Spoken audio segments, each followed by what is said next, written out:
All right, so before we get to Daniel chapter 6, next week, I almost said this, and I didn't want to say that up in front there because I didn't want anybody to be, anyway, next week when we get started with Daniel chapter 7, I almost said Daniel chapter 7 where all hell breaks loose, because that's kind of what will happen in Daniel chapter 7. Daniel, the book of Daniel is kind of divided into two separate things. One is the historical stories, and the other one is all the weirdness, okay? And so we're done with all the historical stories today, and then next week is all the weirdness happens. And it's like all of a sudden, Daniel, you know, if we didn't know better, we'd think that Daniel suddenly got a hold of a bunch of mushrooms, LSD, and peyote, and they ate it all at the same time. Okay, and so we'll talk about that next week, because the rest of the book is just like, ooh, but it really isn't. It's just kind of that way. But before we move there, we have to do a few other things. Part of the weirdness of Daniel, generally speaking, is that Daniel as a book is kind of odd.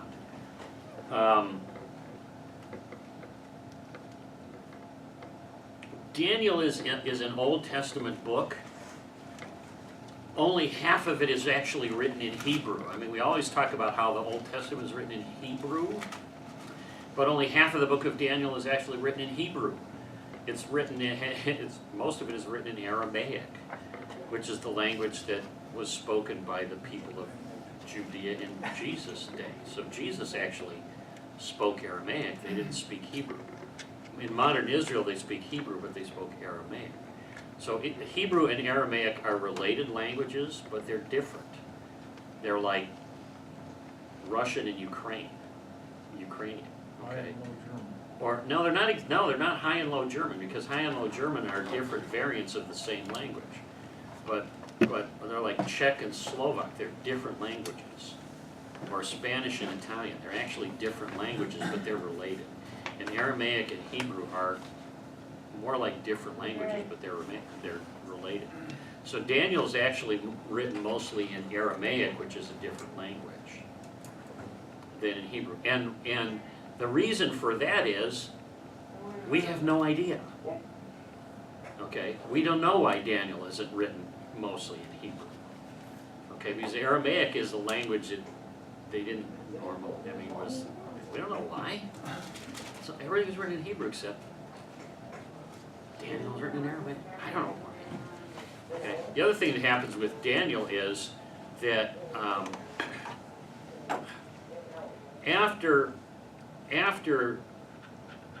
the Jews were in Babylon for a while, and then they went back to Jerusalem. Okay, in the time, you know, so Daniel and the boys are in Babylon, and then they're there for 70 years, and then King Cyrus becomes the king of Persia, and he lets the Jews go back to Israel and rebuild Jerusalem. That's Ezra and Nehemiah. Okay, so they rebuild Jerusalem. And they hang out in Jerusalem for a while, and then at about maybe 200 or so, maybe about 300 or so BC, Alexander the Great comes along, and he screws everything up again. And we'll talk about that more next week. And about 200 BC, it gets everything just is a turmoil in the Middle East. And in around between 150 to 200 BC, the Jews who are thrown all into turmoil, they write a Greek translation of the Hebrew Scriptures. Okay? And the Greek translation of the Hebrew Scriptures brings in some other texts and other traditions that they don't have in the Hebrew Scriptures. So, there's so the Hebrew Bible, this is a Hebrew Bible. So the Hebrew Bible that they had, that's the actual Hebrew one, is what we have, what's in the Old Testament in those Bibles that you have there. That Old Testament is what's in this Hebrew Bible.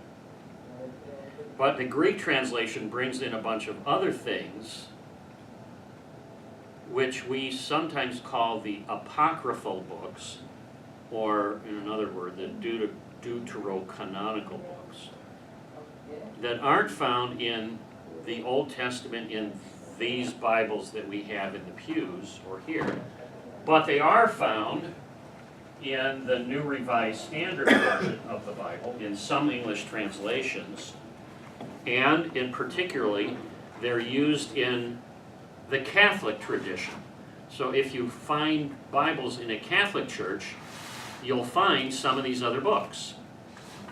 And some of these other books include books like the books of the Maccabees. Oh, there they are. First and Second Ezra's, Judith, 4 books of Maccabees, Wisdom of Solomon, Baruch, and some books called additions to Daniel. So there's apparently some portions of the book of Daniel that are in the Greek translation that aren't in the Hebrew Bible. Okay? And one of the additions, we're going to talk about a couple of them in the next couple of weeks, but one of the additions to Daniel actually is a long section in chapter 3, back when the guys were in the fiery furnace. Remember that? When the guys were in the fiery furnace? So the guys get thrown in the fiery furnace, and what we have in the Hebrew Bible is, they're in the furnace, Nebuchadnezzar sees them in the fiery furnace, and he says, oh look, there's a 4th guy in the furnace, bring them all out. But in the Greek Bible, this edition says, this handout that I've given you, there's like, how many verses? 68 verses in the Greek tradition that aren't in the Hebrew tradition. Okay? But these are in the Bible that you would find in a Catholic church. Okay? And the first part of it is the prayer of Azariah in the furnace. So imagine that while the 3 guys are in the fiery furnace, they're walking around in the midst of the flames, singing hymns to God and blessing the Lord. And then Azariah, whom we know as Abednego, stood still in the fire and prayed aloud. And he prays this prayer, which I'm not going to read, but basically, in this prayer of Azariah, basically what he does is he doesn't pray to the Lord and say, Lord, save us, we haven't done anything wrong, we've been faithful to you, and all that other kind of stuff. Basically what he does is he prays to the Lord and he says, Lord, it's up to you. You've always been merciful and kind to your people. So please be merciful and kind to us now.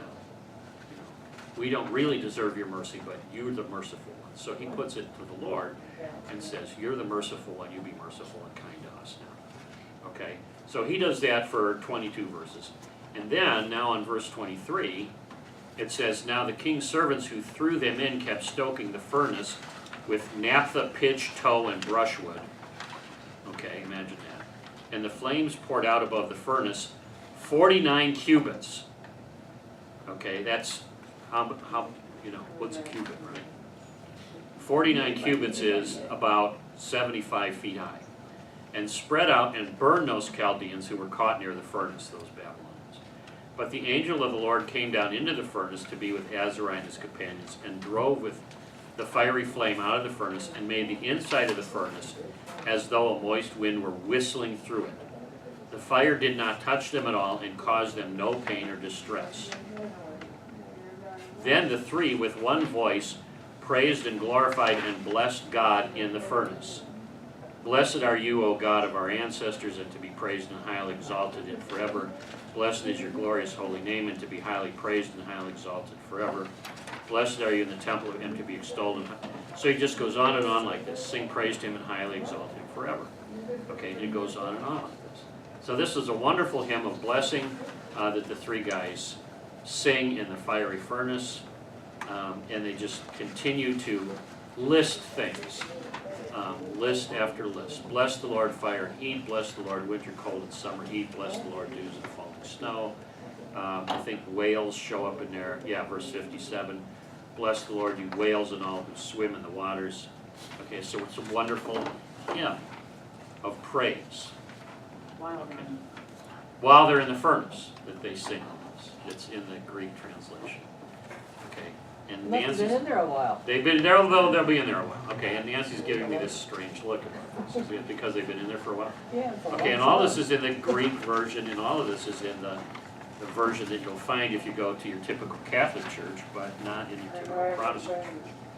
Okay. However, I mean, it's actually recorded in the book of Daniel. well, it's recorded in the book of Daniel in the Greek version. So in the Hebrew text, you won't find that.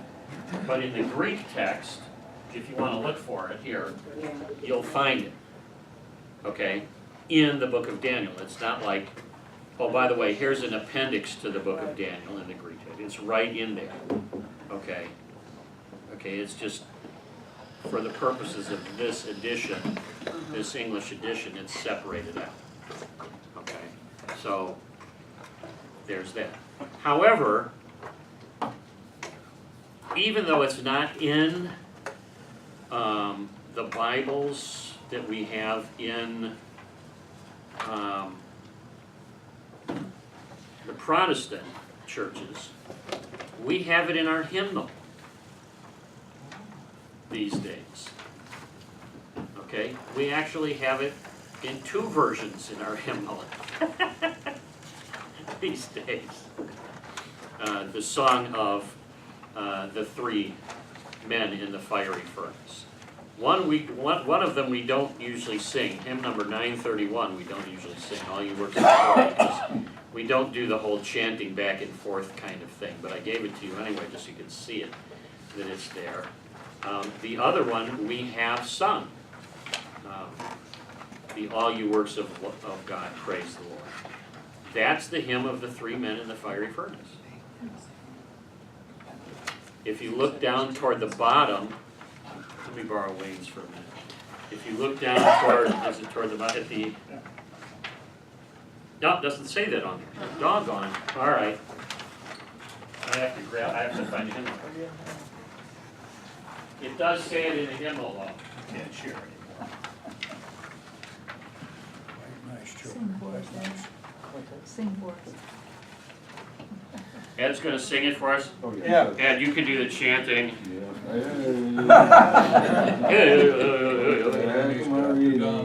So there's a little note that says, at the bottom of the hymn in here, it says, this hymn is a paraphrase of the, quote, Song of the 3 Young Men. So, But it doesn't say Daniel, it just says song. no, it is a Song of the 3 Young Men. That's what it is. Yeah, and this is what it is. So in the hymnal, we do have a portion of this part of Daniel that we don't actually have in the scripture that we use. But it's still in the hymnal as a biblical song. Am I right that the Jews have never accepted the Apocrypha books as the Word of God? Well, it's not in the Hebrew scripture, Yeah. okay? So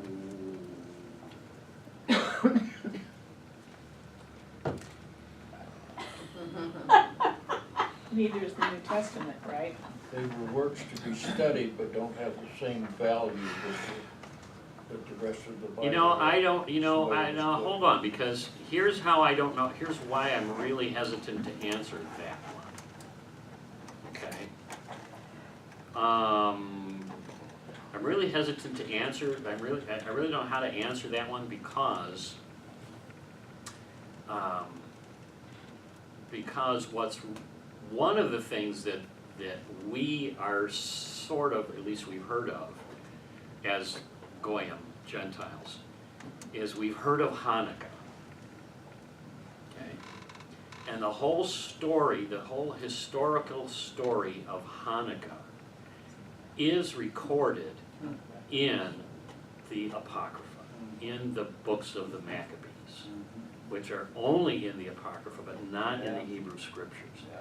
So if you were to say to Jews, you have a whole important historical, sort of biblical, theological, cultural holiday about the restoration of the temple, and it's all cultural. You have this Hanukkah thing that isn't scriptural or biblical or all this other stuff, you know. You then would be fighting words, I would think. Yeah. Yeah, so, yeah. So I would hesitate to go that far, but I don't know, you'd have to ask a rabbi. I thought that's why Protestants went with the Hebrew tradition, Jewish tradition of not accepting the Apocrypha as, you know, the inspired word of God maybe. And, go ahead. That's what I heard tell too. But, That's what I heard tell too, that since God's hand was not upon the Maccabees saying, thus saith the Lord, do this or do that. It was historical and not God's You know, all I will. can say is this is what Luther and the Protestants have done. I can't tell you what the Jews say about these texts, yeah, okay? Because I haven't actually talked to a rabbi to say, what do the Jews say about this? Okay? What I can say is the Hebrew scripture does not include this. This is in the Greek Jewish tradition. It's not in the Hebrew Jewish tradition. Okay? So if you want the, you know, so biblical scholars would tend to say the shorter reading is probably the more accurate. So you take out all the extra stuff and just stick with the, you know, the shorter stuff. But if you went to your typical Jew and said, you know, Hanukkah really isn't, you know, you might be ending up with a punch in the nose. you're walking on the fighting side of me? Yeah, you're walking on the fighting side. Is that what happened, Larry? That's what happened to me. That's probably what happened to Larry. So I just don't know what to tell you. What I do know is this: when Luther went to translate the Bible into German, he was aware that there was both a Hebrew tradition and a German tradition. And he basically said, we're going to translate from the Hebrew tradition, from the Hebrew scriptures. He said, there's a lot of good stuff in the Greek tradition, but he said, I don't know that it has the same theological, basically he was saying, I don't know that it has the same theological quality as the Hebrew tradition. It's good stuff to learn from. It's good moralistic stuff, you know, it's like you can learn from it, good morals and stuff like that. But we're not going to spend a lot of time on it, you know. So he in fact, in his introduction, well, I'll show it to you next time or in another time. There's a couple of other sections in Daniel.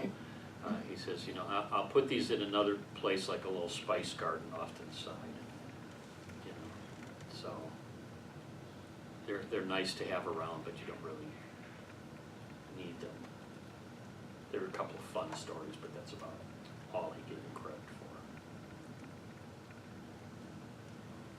One of them, so we'll read Daniel in the lion's den today, and one of them is Daniel gets thrown into the lion's den a second time.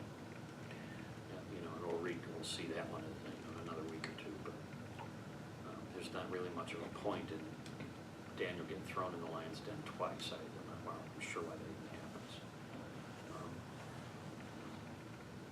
But anyway, before we leave off the guys in the fiery furnace, I wanted to show you these parts because they are in that, you know, it is an introduction to these other scriptures, which we'll look at a little bit, you know, in another couple of weeks, you know, in the next couple of weeks too.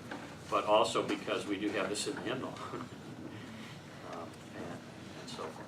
All right, so let's go to, yeah, go ahead. A question that has nothing to do with that, but it has something to do with this, I guess. What does the word bless mean? What does the word bless Because when mean? I think of blessings, those are gifts God gives to us. So what does the word bless mean? Bless in these hymns like this means, the Latin word means to speak well of. Okay, that's what I needed to know, because it's bless, bless, bless, and I thought, I don't know how we can bless God, because He is the God of blessings. Yeah, yeah, So that helps me, thank you. yeah. Say that again, please. It means to speak well of. In the Latin word, Extol, the Latin word extol, you know, whatever that means. But the Latin word is, for this hymn is benedicite omnes, which means speak well of, everything speak well of the Lord. thank you, So that's what it means, thank you. okay? And the hymn, the little chant thing is kind of cute, but the hymn goes, all you works of God bless the Lord, all you angels now bless the Lord, come you heavens and powers that be, praise the Lord in His majesty. Raise your voices high, praise and magnify all you works of God bless the Lord. Raise your voices high, praise and magnify all you works of God bless the Lord. Okay, and we have sung that I was gonna say that, sounds familiar. here. Yeah. Maybe with the guitar or something. Yeah, or the mandolin or the hammered dulcimer or something. Stringed instrument. Yeah, this hammered dulcimer is usually where it ends up to be. Okay, let's go to Daniel 6, so we can get Daniel into the lion's den and get him out of it there before we're done today. So we can go on to Daniel 7 in the mess. Okay.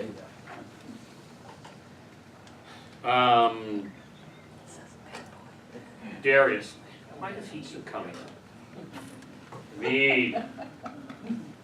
There we go, thank you. All right, Darius the Mede. Somebody please read verses 1 through 5.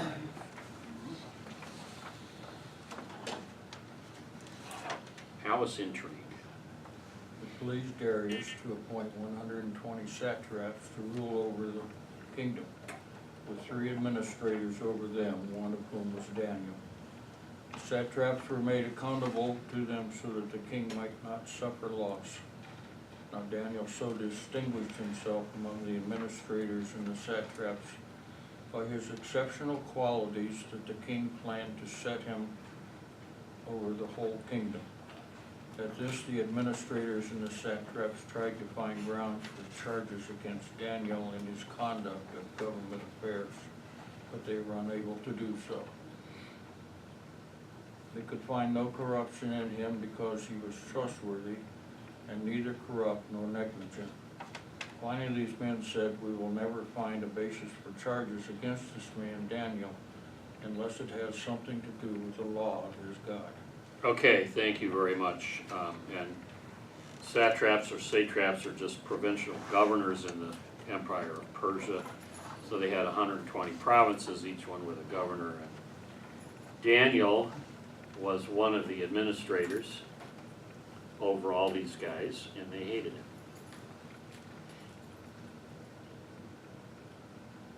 Reminds me a little bit about of the Pharisees and Jesus.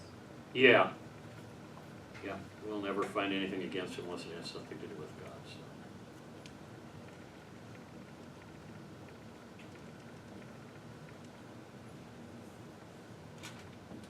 And there's just a note here that says the numbering is slightly different in the Aramaic text than it is in the Hebrew text.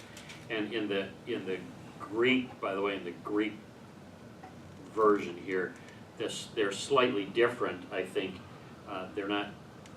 They're slightly different, so the Greek translations are slightly different also in what they say. But this is kind of uniform to the Hebrew. But I don't think the differences are significant enough to be able to say there's something sneaky going on, more than the sneakiness of these satraps. So, all right, let's go on. So anyway, I've got palace intrigue going on because they don't like Daniel. Verse 6 through 9, please. So these administrators and satraps went as a group to the king and said, may King Darius live forever. The royal administrators, prefects, satraps, advisors, and governors have all agreed that the king should issue an edict and enforced a decree that anyone who prays to any god or human being during the next 30 days, except to you, your majesty, shall be thrown into the lion's den. Now, your majesty, issue the decree and put it in writing so that it cannot be altered, in accordance with the law of the Medes and the Persians, which cannot be repealed. So King Darius put the decree in writing. Okay, so, thanks for that. A couple of things here. First of all,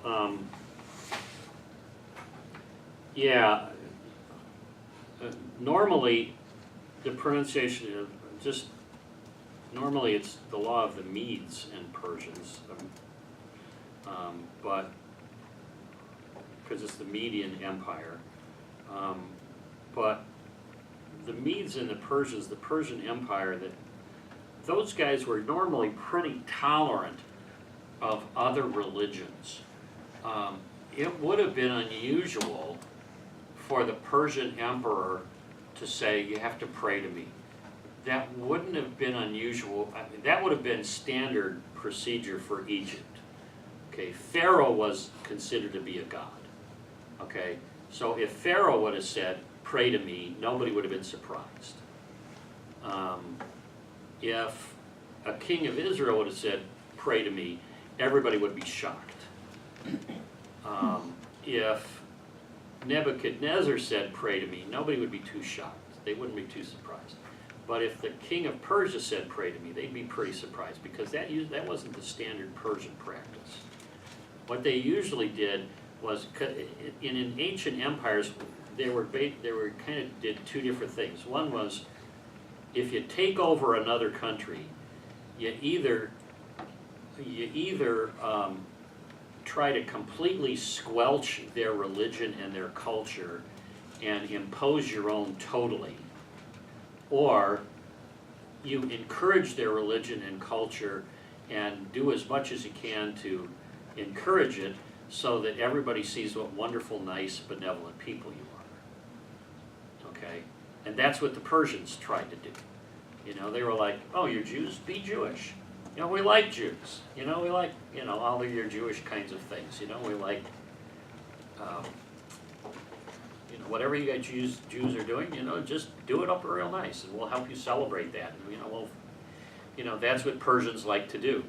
So for the king of Persia to put out a law that says, for the next 30 days, everybody only prays to me, would have been totally out of character for the Persian Empire and the Persian emperor.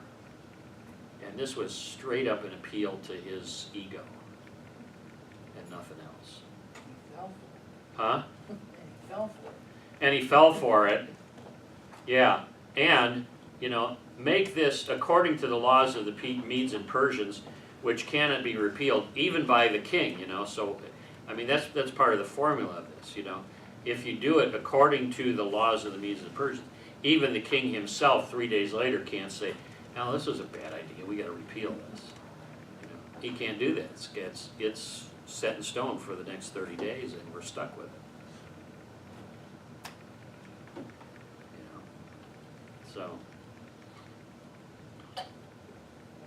So that's what they did.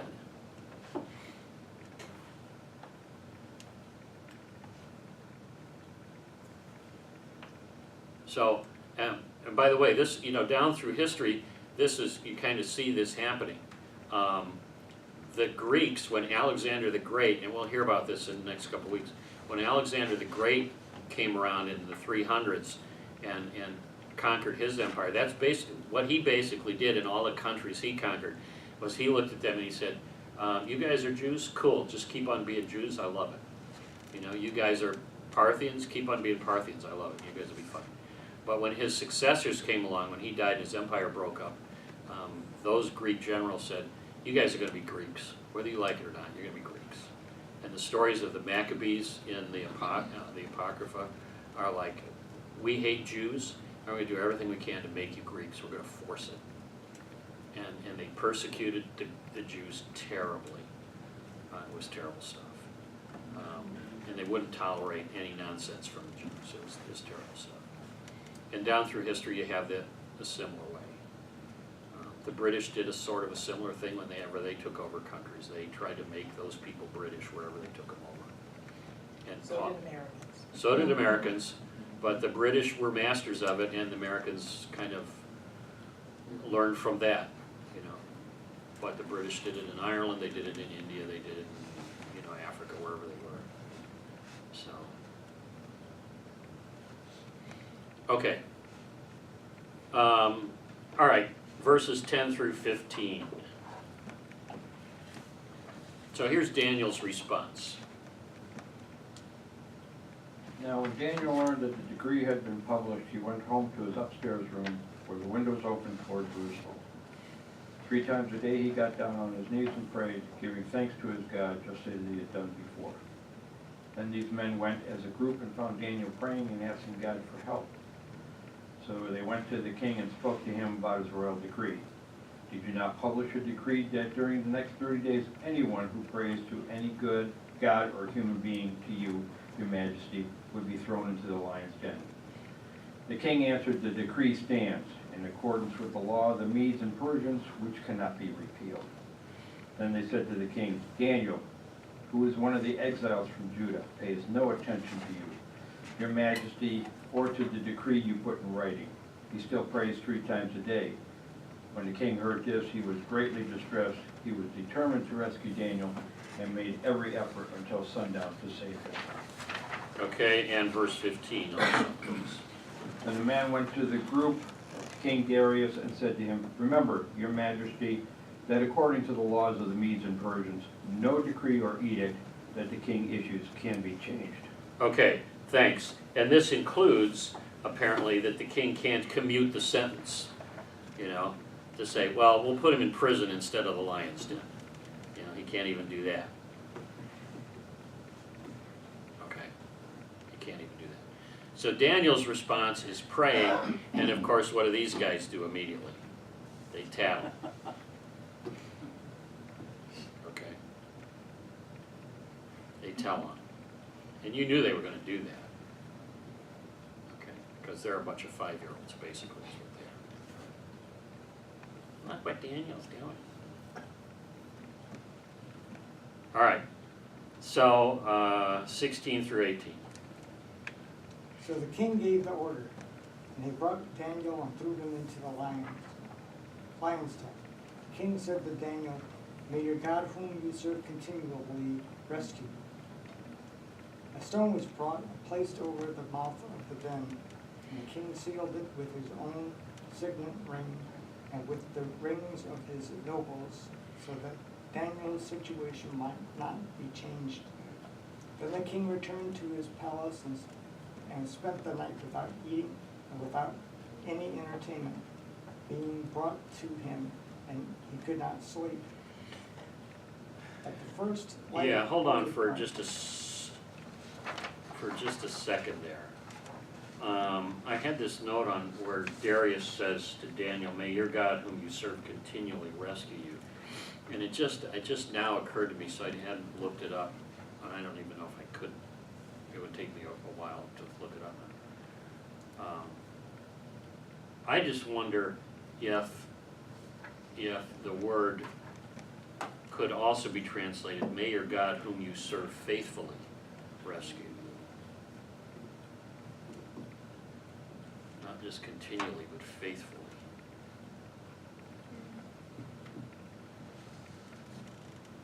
I don't know that for a fact, but it just occurred to me.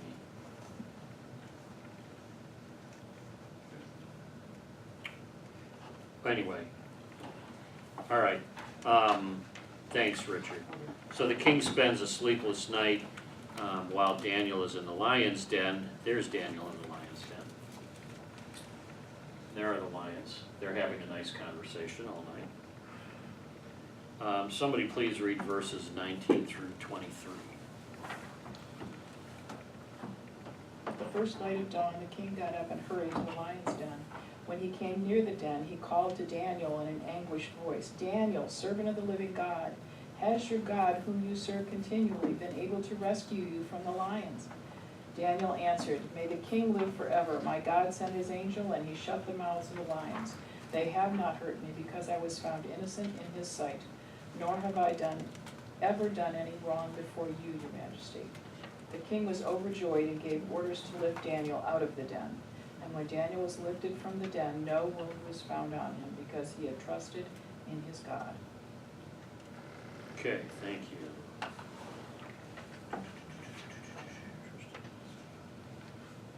Daniel trusted in his God, so. God sent the angel and shut the mouths of the lions.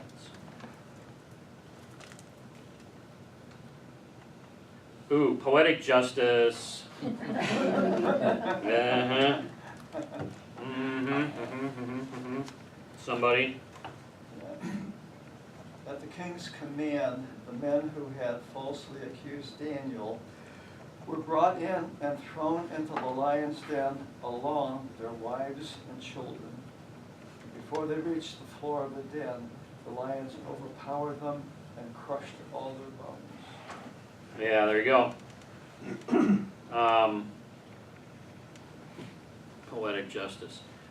You know, the note here says, along with their wives and children, because, you know, whether their wives and children were part of the plot or not, the assumption is that they probably knew what was going on, you know. Or the assumption is that, you know, You listen to the head of the house. they listen to the head of the house, yeah. So, the husband doesn't do anything that, you know, and maybe that's part of the deterrent factor too, you know, if you're gonna plot, you know your family is gonna suffer the consequences as well. So, before they reach the floor of the den, the lions overpowered them.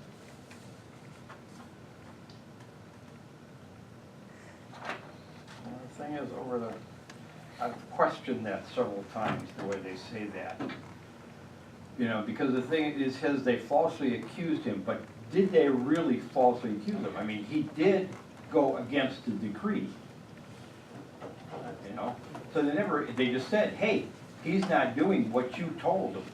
They dug up the decree. Yeah, they dug it up, they set it up, but the thing is, according to this, it says they falsely accused him. You know, it's like, they didn't really, they set it up, Yeah, you know, but, you know, so. They were at the murder. Yeah, right, I understand, but just the way it's written, the way it says, you know, That wasn't Yeah. really false. yeah, it wasn't really false what they did, you know, How it came about. how it came about was false, and that's the thing, that's the way it should have been written, you know. well, you know, I suppose technically you're correct. Technically you're correct, but,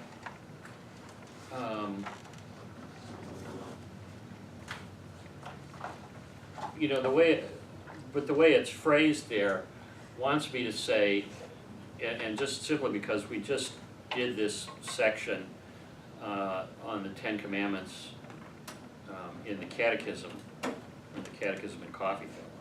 You know, the 8th commandment is about not bearing false witness against your neighbor. And I think I'd want to say that maybe this is a good illustration of that kind of thing.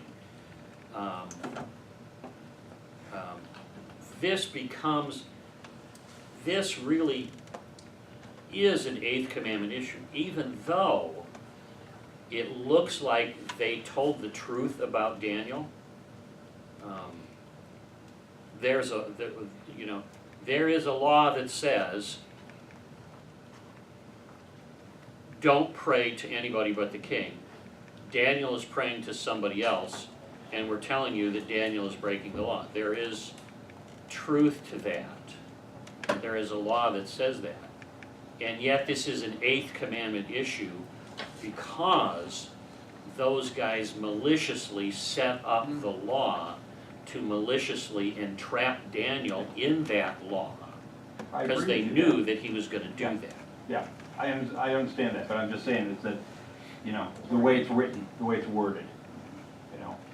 Yeah, I understand what you're saying about that. Yeah.